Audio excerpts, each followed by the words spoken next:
What's good? What's good, people? Welcome to another episode, Not Just Music Podcast.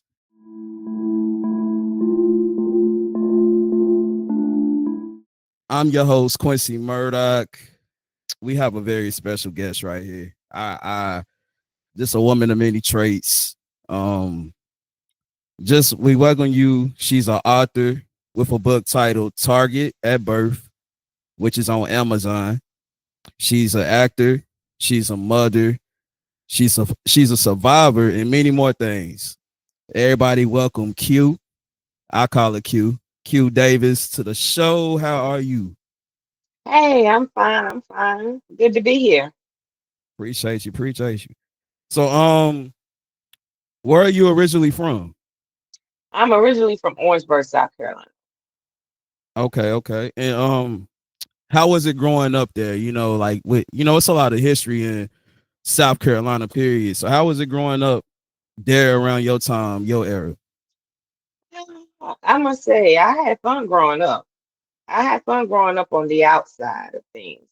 But Orangeburg, it wasn't like it is now. It wasn't too rough back then. Like poverty, of course, yeah. That was the main thing. But as far as the crime rate and everything, we ain't have none of that. Not too much that I heard of. Okay, okay. So, as a child, just growing up, how was your life? You got any siblings? Any siblings? Yeah, I got siblings. I have two brothers. One is deceased, and I have two sisters. One sister's older than me, and one's younger than me. Okay, so how was it growing up? A little bit of detail. Me and my siblings, although we lived in the same house and pray by the same rules, we were really distant. We were together, but we had a lot of distance between us. The only way we were taught to stick together, be together, love each other is my father. He was big on that. But when it came to my mother, that was another different story. So we just kind of grew up doing our own thing. I think the only way people actually knew we were siblings because we lived in the same house, but at school, when we crossed paths, we barely said anything to each other. It was weird to me. Okay, okay, okay. So I read you actually you're in the medical field, right? Yes. So where did your passion start with like for helping people? Did that start early on in life? When did that Yeah, start? very young. For one, I stuck up under my grandmother all the time, and it was always do this, do that, do this, do that, even I didn't want to do it. But sometimes I did. But um, my mother also was in the medical field. She never was certified for it, but back then they could go work in these homes, and she started taking me to work with her while she was, taking care disabled kids or whatever that was much more older than me. And some days she would leave, and I was left there at the job. So it was kind of self-taught. I don't know. I guess I just had the heart, like maybe I should get into this and do the right thing with it. So I've been in it since 18 and I'm 44 now. Wow, wow, that's amazing. Cause finding that discovery like at a like young age, helping people is always a good thing, man. In the world we live in now, so that's always a blessing that has somebody that really want to help the world, help people. You know what I'm saying? Um, so I did my research, and I discovered your book, Target at Birth. Um, and it came from like basically childhood experiences from what I know. Um, if you could go into some of the details, like what motivated your story to write this book. Um, it was healing. I wanted healing. I think I had weighed all my options with even asking for counseling and, growing up in the community we grew up in, we were taught that, there's only a certain race that goes to counseling and get therapy. So I was never taught that reaching out for help or going to see somebody or talk to somebody was healthy for your mental. So as I got older and became a mom and started raising my kids on my own and raising them differently and seeing things for what it really was, I just felt like, okay, maybe if I write it out, I'll feel better because it's not like I didn't reach out and ask for counseling. Like maybe we should go to counseling to mend our relationship. I was turned down a few times. And that was like the end of it. So I just decided that the only closure that I may ever get is by writing a book. Yeah, and I agree because I've been through situations, and as an artist, like I've done a movie, Quincy Murdoch, the movie, and I've always learned that your story is not just your story. You know what I'm saying? Your story is to help somebody else. So I'm a big firm believer in you should never be ashamed to tell your story because it can help you for one, and it can help somebody else out there that might feel like it's no hope. Like you said, in the black culture, we're taught, don't go get help or just push it to the side, push your Mhm. feelings to the side, or if it's family, family stick together no matter what, even if they do you wrong. And that's the narrative we got to change in the black culture, I feel, so it's good to you to expose things, that happen. And then I had a lot of friends that was going through so much trauma, and they had started opening up to me about different things. None was too much like what I had experienced, but I felt their pain in so many different ways. And they would always say, you so strong, we gotta call you. I gotta call you. I got some friends to this day that be like, you the go-to person. And they never knew my story. So they kept asking, where did my strength come from? And it was a lot of them didn't even know I was releasing the book. Okay. Okay. So anytime you tell them the truth, because I've always said when you tell the truth, it sparks, good or bad. What are some of the consequences of you telling your truth? um, phone calls, um, cyberbullying, creating hundreds of fake accounts to curse me out, call me out my name, getting other people to go on my page, say things to me, threats. I got all of that. Have you received any love support from it? I did secretly. It's crazy because it kind of hurt, but I got over it. I got a lot of support from my family, but that was secretly. It wasn't out too loud. Some of them had the courage to say it out loud, but some of them just didn't. And that's when I had to look at the situation like, there's still somebody being protected and it ain't me. Right. Okay, so you're an author, and I also realize Reg, you act. We talked behind the scenes, about some projects. uh when did that love for acting come? Was that after you wrote the book, or have you always wanted to act as a child? When did that love come about? As a child, I always wanted to be, I think when I was growing up, I wanted to have my own talk show Okay. for many reasons. One, is because at a very, very tender age, I felt like I didn't have a voice. Why say something? Ain't nobody gonna believe me. And I just kept looking at talk shows with my grandmother as we was getting older, and I see that people go on there and just be telling stuff. They get to let it out. So I wanted to be a talk show host. Crazy. Wow. And I was into music. My little brother supported me a lot. My dad wanted education over doing things like that. My mom never paid it much attention one way or another. And my other siblings, like I said, we didn't even have that open line of communication for them to be, like, oh yeah, you're gonna do it, you're gonna do it. But my little brother did. So he supported me. He had, I made a lot of promises to him.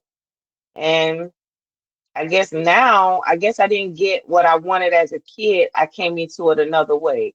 Sadly, that my story brought me into the industry.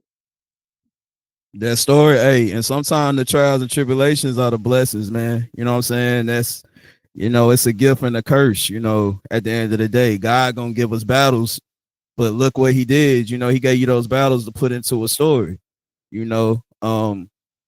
So being a black woman and being in the industry, and being, you're a nice looking woman. what challenges do you face in this industry? Like, do a lot of people try to take advantage of that? Like, because you're a woman, good and bad. I haven't had any, the sad part, I must say, the sad part is I haven't had too many, not many males try to take advantage of it. It was females. Wow. And when I say females, it's because they learn my story carefully, right?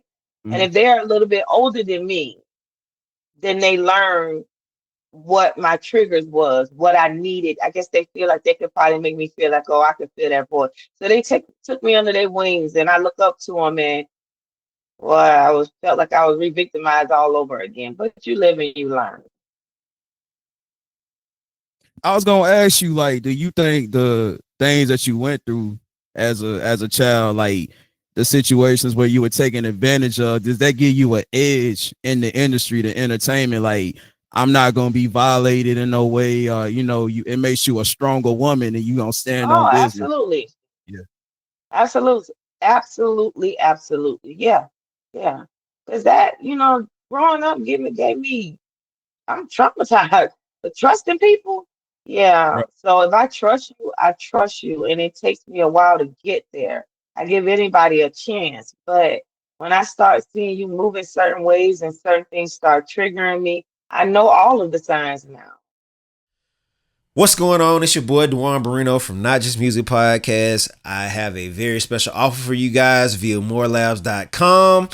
If you're that type of person who loves to drink coffee, but you don't want to always drink coffee, or if you're the type of person that doesn't drink coffee at all, but needs a very much needed push boost in the morning, we have something for you.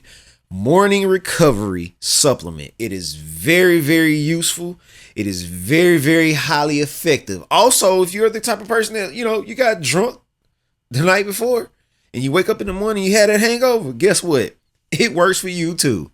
All right. So at the end of the day, if you head over there to morelabs.com, we have something set up for you already at checkout. All you have to do is enter the code NJMP and you will receive 25% off instantly. How about that? Can you beat that? Head over to morelabs.com, all right? Peace. Okay. Okay.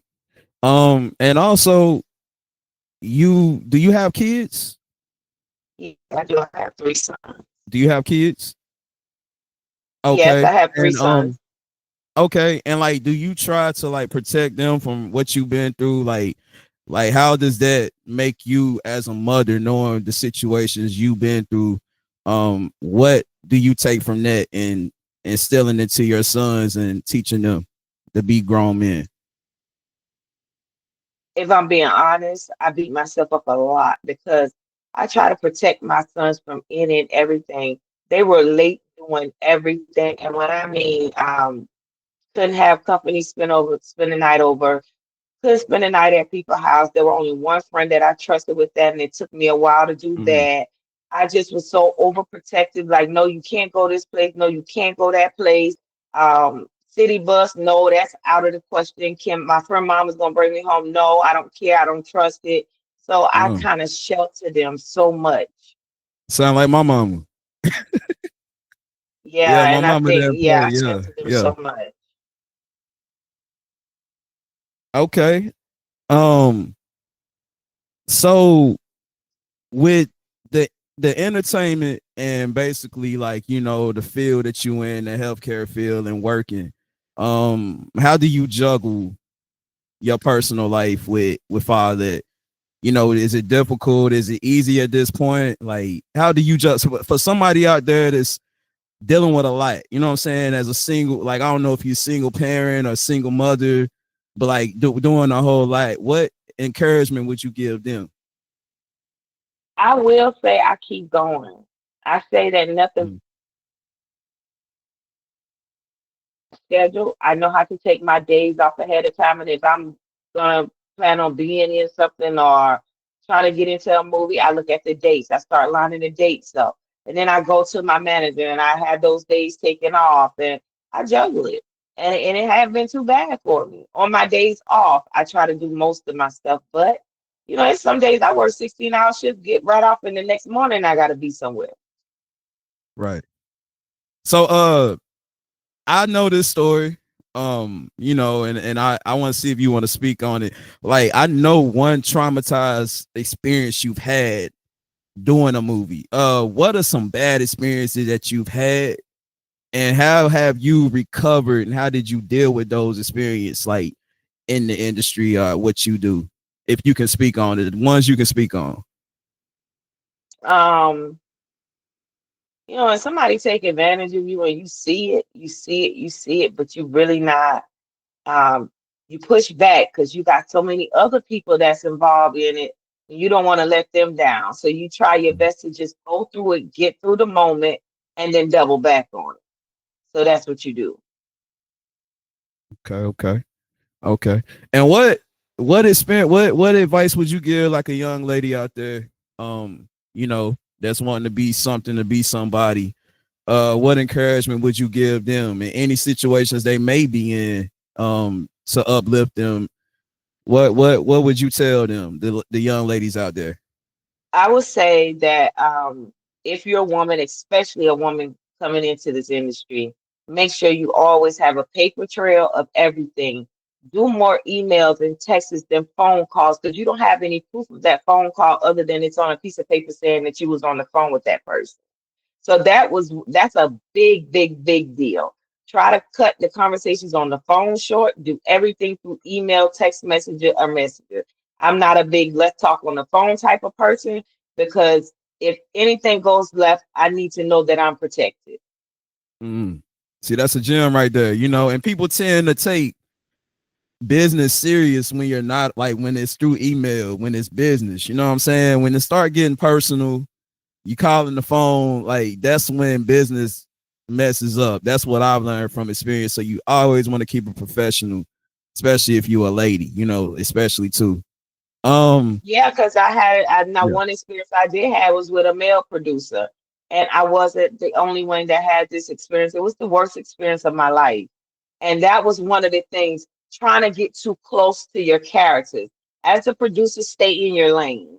Know that you have to keep it professional. But when you get into wanting to text them and inviting them to your house and let's do this weekend and that weekend, that's when you've already crossed the line. That's how things get a little shaky. And when it gets like that, I remove myself from the situation.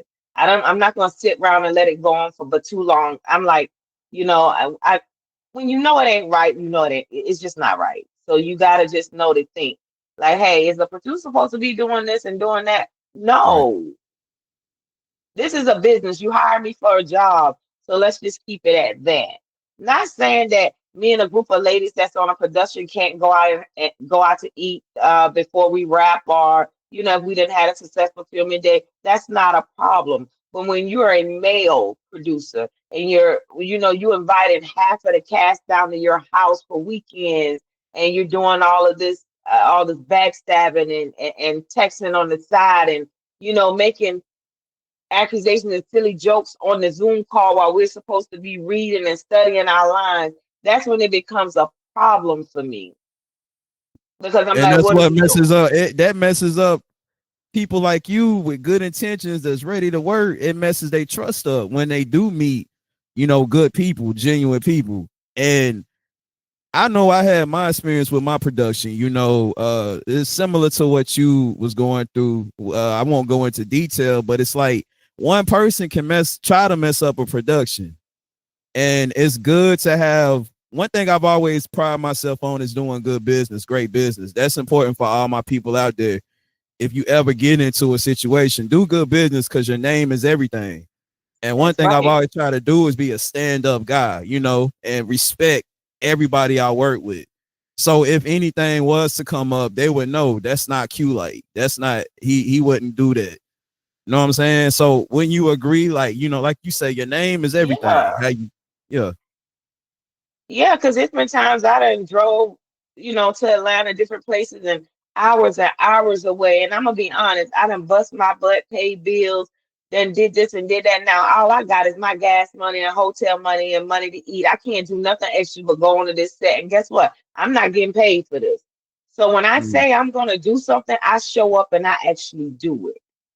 That's one thing. Nobody can never say that oh, we got her to come this and that place and she never showed up. She never responded. That's not me. I'm always on point with everything I say. I'm because I want this, Right. so I show that I want it.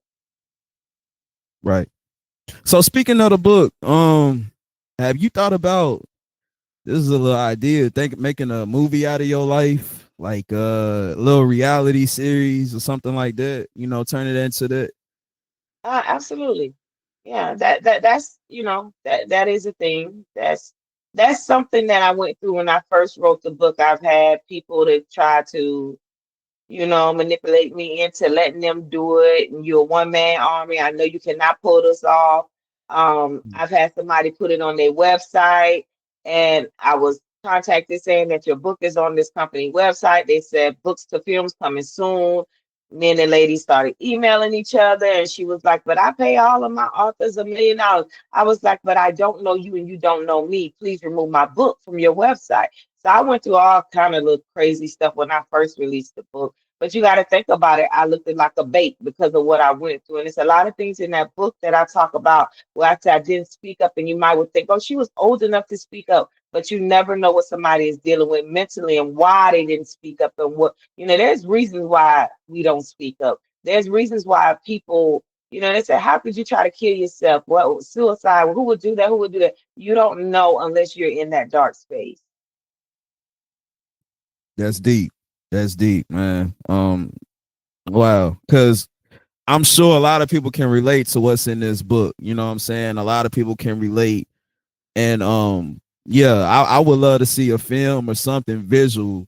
Cause just adding visuals to anything with words, it'll take it up a extra notch, because people love to see things like movement, movies, all that. Other than that, what are some other things you got going on in the book that you want people to know about or you got coming out? I think I'm gonna get into modeling a little bit. As a matter of fact, when I get off this call, I gotta call somebody back who wants me to start modeling with them. So I'm not sure about that just yet, but that's one of the things I'm thinking about. I just want to pursue my acting career and just promote. That's it. And I love supporting other people. So whether it's in front of the camera or behind the camera, I just love it. Right. And I witnessed that firsthand. You are a stand-up lady and I respect you. I respect you because you told your story. I can relate to telling your story. Never your voice is everything. Like you say, you have a voice, and the enemy wants us to be quiet when we speak in the truth. But we can't let the enemy, scare us. We still got to speak the truth and speak life into us. And when we speak life into us, we speaking life into everybody else that's like us, that's going through what we going through in the world. So I encourage you to keep doing that. Before we check out, any last things you want to say to the viewers, the people that we didn't cover? The floor is yours. And I just want to say that when I had a lot of people come at me as if I hated the characters in the book in real life, like if I hated them. And is this one of the reasons why how could I do this? How could I do that? This didn't come from a place of hate. You get what I'm saying? I didn't just Right, plan to write a book. I just woke up and I started writing out my feelings, and it happens to be a book. I just happen to be the author of my own story right now versus somebody in the family saying, why Qunetta never come around? Why we never see her? And you come up with all these stories. No, I gave them the blueprint to why things are this way. And it doesn't mean that I don't love my family because I still love my family wholeheartedly. Nothing's changed, but this is just me and my story. And I just happen to be right, the one who told it. right. So where can they find the book at? The name of the title again. Where can they find the book? The name of the book is Targeted at Birth by Qunetta Davis, and it's on Amazon. Okay, okay. Well, if that's it, man, hey, I appreciate you taking this time to sit down with me. I look forward to working with you in the future. More than just this podcast, we doing some things. We talking about. We gonna keep it rolling. I more success, more blessings to you.